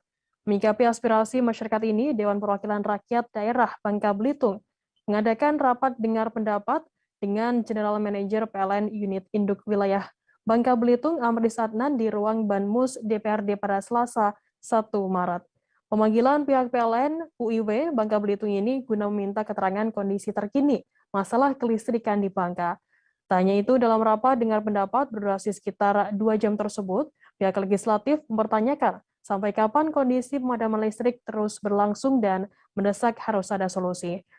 Informasi lebih lengkapnya akan disampaikan oleh rekan jurnalis kami dari Bangka Pos, ada Cici Nasyanita yang akan melaporkannya. Silakan rekan Cici. Baik, Firda. Jadi bisa saya laporkan kemarin dilaksanakan Banmus ya, yang dihadiri oleh pihak DPRD, yakni juga dihadiri pimpinan DPRD serta Ketua Komisi 3 yang menaungi terkait dengan hal ini. Kemudian juga hadir General Manager Unit Induk Wilayah Bangka Belitung. Jadi dalam pembahasan rapat dengar pendapat ini, pihak DPRD mempertanyakan beberapa hal terkait dengan kelistrikan yang sering terjadi di Pulau Bangka. Jadi pihak PLN juga menyampaikan kendala apa saja yang terjadi di Pulau Bangka, bisa terjadi listrik yang sering mati padam. Salah satu kendalanya yakni adalah beberapa waktu lalu pada bulan Oktober terjadi kerusakan salah satu pembangkit listriknya, namun bisa teratasi dengan cara mendatangkan mesin dari Riau. Kemudian juga berlanjut lagi pada awal tahun 2022 terjadi lagi kerusakan salah satu, dan kemudian bisa diantisipasi. Kemudian juga salah satu kendala lainnya adalah batu bara yang dimana pasokannya menipis. Kemudian juga terjadi padam listrik ini karena daya listrik di Bangka sendiri itu menipis, sehingga ini menjadi kendala yang terus bergeming hingga saat ini. Kemudian pihak PLN juga menyampaikan ada solusi untuk mengatasi kelistrikan di Pulau Bangka. Salah satunya adalah pembangunan interkoneksi kabel bawah laut Sumatera Bangka yang akan memberikan daya lebih nantinya. Jadi dengan daya beban yang dipakai oleh Pulau Bangka nanti akan ada lebih jika interkoneksi ini telah selesai dibangun. Dan interkoneksi ini selesai dibangun diperkirakan pada akhir Maret 2020. Pada momentum RDP itu juga para wakil rakyat mempertanyakan kenapa di saat daya menipis namun pihak PLN masih tetap untuk memasangkan atau menyambungkan kelistrikan, salah satunya adalah pada perusahaan-perusahaan besar. Yakni saat ini sedang di Bangka Belitung marak sekali pengusaha atau ada perusahaan yang membangun tambak udang, dan para wakil rakyat ini merasa PLN memprioritaskan para pengusaha ini. Padahal asupan dari listrik sedang menipis seperti itu. Kemudian dilanjutkan lagi pihak PLN mendesak pada bulan Ramadan nanti agar tidak ada terjadi lagi pemadaman listrik di Pulau Bangka. Dan pihak PLN sendiri berupaya karena bulan Maret akhir sudah selesai interkoneksi sehingga memastikan tidak ada pemadaman pada bulan Ramadan 2022 ini. Seperti itu, Firda. Baik, terima kasih rekan jurnalis dari Bangka Post, Cici Nasyanita atas laporannya, dan akan kami tampilkan Tribuners wawancara dari General Manager PLN Unit Induk Wilayah Bangka Belitung, Amri Sarnan. Berikut liputannya untuk Anda. Ya, di masyarakat umum ya, kemarin yang di bulan Oktober itu, Aptin itu membantu PLN, membantu masyarakat dengan cara mereka di beban puncak menyalakan listrik yang mereka punya, sehingga mengurangi terjadinya pemadaman ke masyarakat. Bukan kami memprioritaskan Aptin, bukan. Ya, kita menampung semua ini ya, semua potensi kita tampung dan kita sambung. Memang nggak semua langsung kita sambung karena dengan kondisi keterbatasan kita sekarang kita batasi. Jadi nggak mendominasi tambak udang gitu, Pak? Tambak udang kan memang lagi marak tambak udang ya. Jadi dan tidak semua tambak udang bisa kita penuhi. Apakah ada daftar list dulu atau gimana? Iya, ada daftar list mana yang sudah duluan, itu pun minim sekali yang kami bisa sambung sekarang ini. Oke, baik. Polres Kepulauan Talaut menggelar apel pasukan operasi kepolisian kewilayahan keselamatan Samrat pada tahun 2002 bertempat di halaman Mapolres pada Selasa 1 Maret. Giat dimulai dengan apel pemasangan pita operasi kepada perwakilan, pengecekan kesiapan pasukan dan perlengkapan serta amanat. Dalam amanat Kapolda Sulut yang dibacakan oleh Bupati Kepulauan Talaut menyampaikan apel gelar pasukan ini dilaksanakan untuk mengetahui sejauh mana kesiapan personil maupun sarana pendukung lainnya. Informasi lebih lengkapnya akan disampaikan oleh rekan jurnalis kami dari Tribun Manado, ada Christian Wayangkir yang akan melaporkannya. Silakan rekan Christian, laporan Anda. Ya, terima kasih rekan Firda dan Tribuners dimanapun Anda berada. Dapat kami laporkan hari pertama pelaksanaan operasi keselamatan Samrat 2022 yang diselenggarakan oleh Polres Bitung melalui Satuan Polisi Lalu Lintas mulai laksanakan di jalan protokol yang ada di Kelurahan Manembo di sepanjang jalan dari Patung Kuda depan SPBU Pangpoko sampai dengan kawasan ekonomi khusus. Dan dalam operasi keselamatan Samrat 2022 yang dipimpin langsung oleh AKP Awaludin Pui SIK selaku Kasat Lantas Polres Bitung, ada sebuah motor yang berwarna hitam merek Suzuki Bandit. Jadi kendaraan jenis Suzuki Bandit yang tanpa plat nomor, tanpa kata spion, dan menggunakan knalpot racing, dan ditumpangi oleh 3 orang mencoba melakukan atau mencoba menghindar dari petugas yang sedang melakukan operasi keselamatan Samrat 2022, di mana pada saat menghindar di depan Ruko Sari Plaza Manemonepo, kendaraan yang menuju atau yang bergerak dari kawasan ekonomi khusus langsung memutar balik kendaraan dan langsung memacu laju motor tersebut dan melakukan tindakan berbahaya melewati kendaraan tronton atau kendaraan gandengan dari sebelah kiri, Firda. Dan pada kesempatan itu dari pengakuan seorang personil Satlantas Polres Bitung, saat akan dicegat, seorang pria yang menaiki motor itu mengajukan kepalan tangan atau seperti mengarahkan tinju kepada seorang personil polisi yang akan menyetop laju kendaraan tersebut. Dan pada akhirnya kendaraan tersebut kabur masuk dalam areal atau perkebunan tepat di samping pohon bambu dan ditinggal pergi begitu saja oleh pengendara bermotor, Firda. Dan dalam operasi keselamatan Samrat 2022 ini, Firda, menurut AKBP Alam Kusuma Irawan selaku Kapolres Bitung akan berlangsung sampai dengan 14 hari ke depan, mulai tanggal 1 kemarin sampai dengan tanggal 14 Maret 2022 dengan berbagai sasaran seperti pasaran teknis berkendara, penggunaan lampu yang menyilaukan kendaraan lainnya, penggunaan knalpot racing dan tidak memakai helm maupun tidak menggunakan tes spion, serta melakukan bagi-bagi masker sebagai bentuk penanggulangan pencegahan COVID-19. Demikian, Firda, laporan dari Kota Bitung. Ya baik, terima kasih rekan jurnalis dari Tribun Manado Christian Wangikarya atas laporannya langsung dari Bitung. Selamat bertugas kembali. Kita beralih ke informasi selanjutnya, Saudara. Harga gula pasir curah mengalami kenaikan beberapa hari terakhir. Di pasar tradisional di Kota Bandar Lampung, harga gula pasir mencapai Rp14.000 per kilogramnya. Harga ini naik dari normalnya, yakni Rp12.000 per kilo. Kenaikan harga gula pasir menyusul naiknya harga beberapa kebutuhan sebelumnya, mulai dari minyak goreng, kedelai, daging sapi, hingga LPG 5 kg dan 12 kg. Informasi lebih lengkapnya akan disampaikan oleh rekan jurnalis kami dari Tribun Lampung. Ada Soma Ferrer yang akan melaporkannya. Silakan Soma, laporan Anda.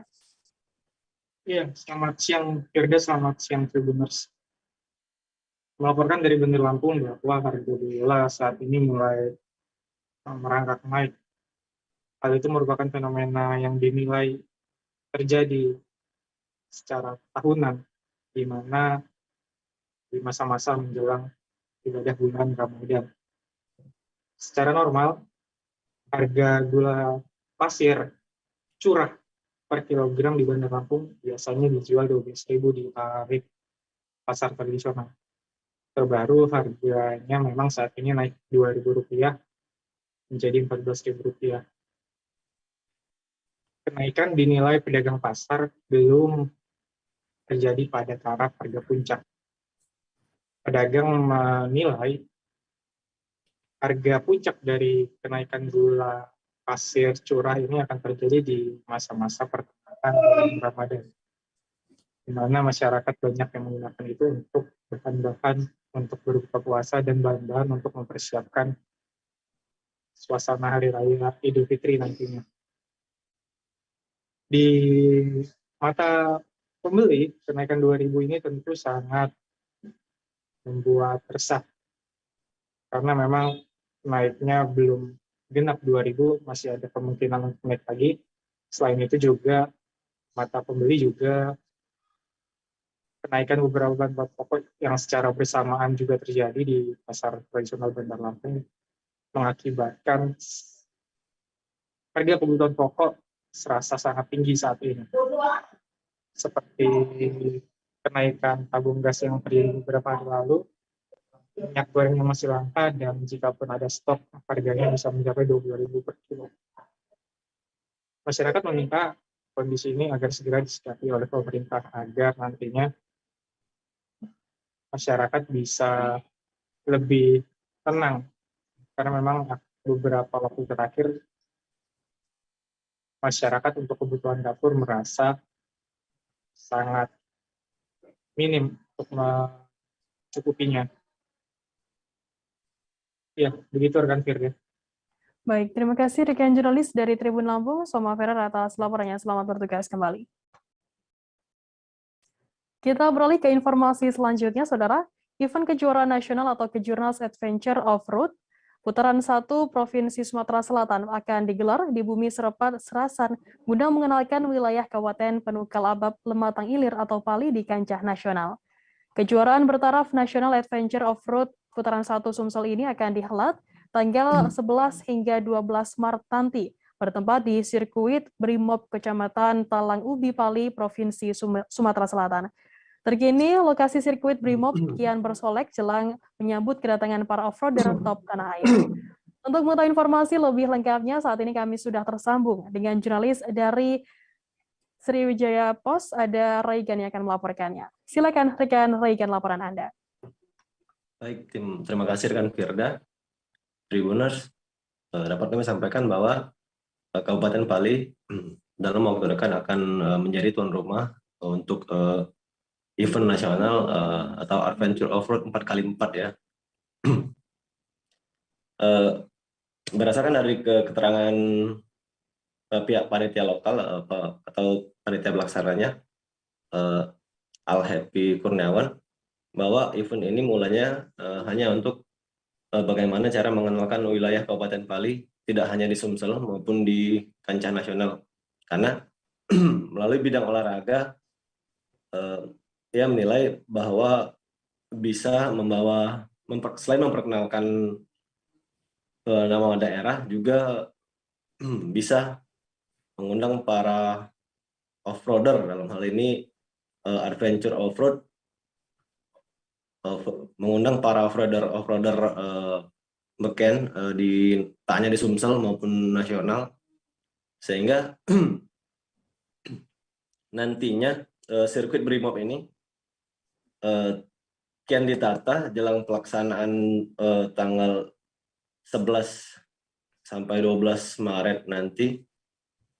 Saat ini peninjauan yang dilakukan oleh panitia lokal atau koordinator venue ya, sekaligus Kadispora Kabupaten Pali. Progres kesiapannya untuk sirkuit Brimob sendiri masih terus dikebut ya. Lahan seluas 10 hektar itu akan disetting, tak hanya lintasannya dalam hal ini event off-road, Adventure Off-Road ini akan murni mempertandingkan kecepatan ya, jadi non-witch, jadi tidak ada rintangan, hanya murni kecepatan dan ketangkasan mobil para off-roader. Kemudian panjang lintasannya itu ada 2 km. Nantinya juga sedang disiapkan untuk tenda para off-roader baik maupun kemudian ada juga untuk tempat para mekanik maupun bengkel mobil para off-roader ya. Selain itu, dalam waktu dekat, kemungkinan dalam waktu 1 minggu ke depan, sirkuit Brimob ini juga terus dikebut sehingga bisa dilakukan uji coba. Jadi tidak hanya akan siap untuk menyambut off-roader beken yang tak hanya berasal dari Sumsel seperti Bupati Lahat Aswari Ripai maupun mantan Bupati Lahat maksud kami. Kemungkinan juga bakal ada mantan Bupati OI Noviandi dan para off-roader nasional lainnya. Demikian yang dapat kami sampaikan, Firda. Ya baik, terima kasih rekan jurnalis dari Sriwijaya Post Raigan atas laporannya. Selamat bertugas kembali. Dan tadi Tribuners, Raigan juga sudah menghimpun keterangan dari Kadispora Kabupaten Pali, Darmawi. Berikut liputannya untuk Anda. Kalau dilihat dari kondisi ini, memang baru persiapan, karena memang peralatan ataupun alat beratnya sedang bekerja, dan memang kondisinya masih awal untuk persiapan ini. Mudah-mudahan target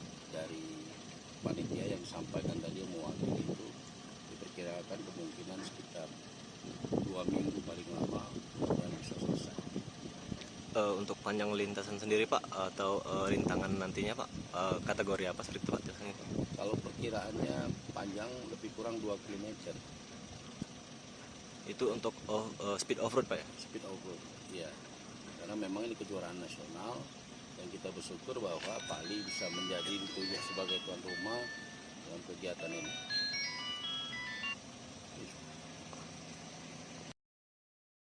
Tribuners, informasi tadi sekaligus menutup perjumpaan kita dalam live update hari ini. Jangan lupa saksikan terus live update di seluruh kanal YouTube dan Facebook Tribun Network. Saya Firdana, Anda mewakili bertugas undur diri. Terima kasih dan sampai jumpa. Jangan lupa like, subscribe, dan share ya.